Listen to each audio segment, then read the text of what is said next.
লাইফত first time কিবা এটা সপোন পূৰণ হ'বলৈ গৈ আছে আৰু বহুত দিনৰ পৰা চাই থকা সপোন এটা এয়া মানে পূৰ্ণ হ'বলৈ গৈ আছে আৰু ঘৰৰ পৰা ওলাই নাওত গৈ আছো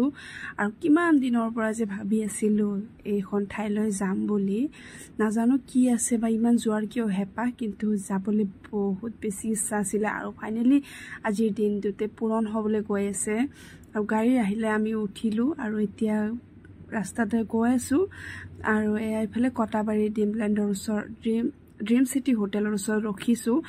কাৰণ আমি দুটা ফ্যামিলি যাম আমি দুজন আৰু আমাৰ ছোৱালী দুজনী লগতে আৰু এজন ভাইটি আৰু তাৰ ওয়াইফ আমি গোটেইকেইজনে প্লেনিং বনাইছো শিলং যোৱালৈ আৰু এয়া শিলঙৰ ৰাস্তা মানে শিলং গৈ পোৱা নাই তাৰমানে গৈ আছো আৰু ৰাস্তাৰে আৰু হসাকে কৰবা এটা বাহিৰলৈ ওলাব পাৰিলে যে কিমান মানে কি কম আৰু মানে কিমান যে ভাল লাগে হসাকে বহুত বেছি ভাল লাগে মানে একদম মানে কি কম আৰু ইমানে বেছি ভাল লাগিছে আজি মানে কবলৈ জায়গা নাই আৰু কিন্তু তাত গৈ কি চাম কি কৰিম হেতু পিছৰ কথা কিন্তু কৈ আছো ৰাস্তাৰে বহুত বেছি ফুৰ্তি লাগিছে আৰু এওঁলোক সকলোৱে মোক কৈ আছিল যে বা বহুত বেছি ফুৰ্তি হৈ আছে তুমি Yes, বহুত বেছি ফুৰ্তি হৈ আছো কাৰণ শিলঙলৈ যোৱাৰ প্লেনিং আজি 5 বছৰৰ পৰা বনাই আছিলো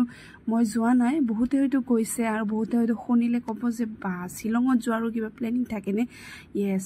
মোৰ আছিল আৰু মই আজি যাবলৈ পাই বহুত বেছি খুশি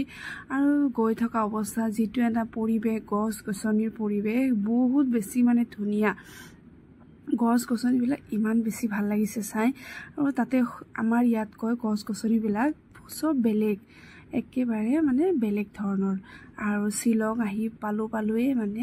ৰাস্তাত যেটো এটা পৰিবেশ দেখিলো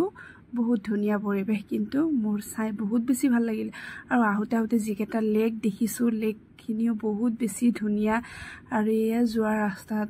কিবা সৰু সুৰা দোকান লৈ মানুহবিলাকে বহি আছে আৰু আমি এতিয়া ফাইনেলি যাই পাম পুলিচ বজাৰলৈ আৰু তাতে হোটেল বুক কৰিম আৰু তাতে সকলোৱে আজি দুটা ৰুম লৈ দুটা ফ্যামিলি আমি থাকিম আৰু আপোনালোকক বাৰু গোটেইখিনি ভিডিও দি থাকিম আপোনালোকে চাব আৰু লাইক কৰিব আৰু এইফালে শিলং আহি পালোৱে মই আৰু ৰাস্তা বহুত কিছু আৰু ভিডিও কৰা হৈছিল মানে ভিডিওটো আৰু ইমান নেদেখুৱালো লং কৰি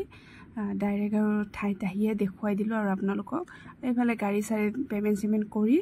এইফালে আমি এতিয়া হোটেলৰ ফালে গৈ আছো আমি হোটেলখনত আছিলো লটাছ বুলি হোটেলখনত আৰু এটা ফ্যামিলি আৰু আমি এতিয়া খুচকাৰি গৈ আছো আৰু হোটেলো পালো